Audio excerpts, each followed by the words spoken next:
कभी भी हम देखते हैं तो भगवान हमारे सभी तीर्थंकरों ने राज परिवार में जन्म लिया।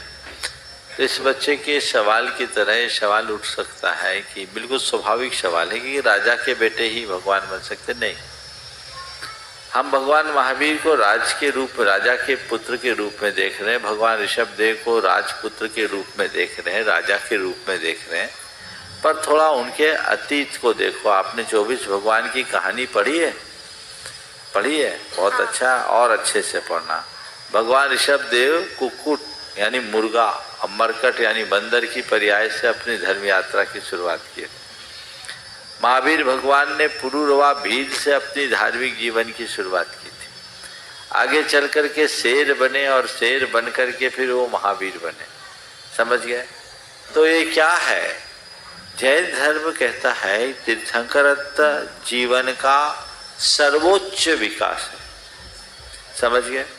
और ये एक दिन में प्राप्त नहीं होता, कई जन्मों की साधना से होता है। हम 24 के 24 तीर्थंकरों के 10 जन्म को देखते हैं तो 10 जन्मों में उन्होंने केवल त्याग, तप, संयम का आलम्बन लिया और हर भाव में उनने ऊंचाई को छुआ। जो जितना त्याग, तप, संयम अंगीकार करता है उसका जीवन उतना ऊंचा उठता है। भगवान महावीर के बारे में हम सबको पता है, वो शेर थे, हिरण का शिकार कर रहे थे। एक मुनि महाराज का संबोधन मिला, उनने हिंसा छोड़ी और सिंह केतु देव बने और आगे चलकर बढ़ते बढ़ते बढ़ते बढ़ते बढ़ते 10वें भाव में भगवान महावीर बने। भगवान ऋषभदेव 10 भाव पहले महाबल राजा थे और उन्होंने मुनियों की सेवा की और बढ़ते बढ़ते, उसके पहले तो उनने आहार दान आदि किया और कुक्कुट मरकट की पर्याय में थे। आगे बढ़े तो ऋषभदेव हुए। तो जितने भी महान आत्माएं हैं वो महानता को एक दिन में नहीं छुए। समझ गए?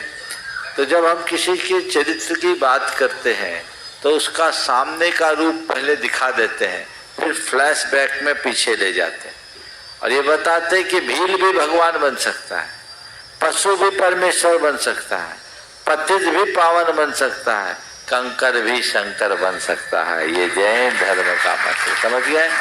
तो केवल राजा ही भगवान नहीं बनते, जो भगवान बने वो राजा थे, पर भगवान ने कहा एक सामान्य प्राणी भी भगवान बन सकता है।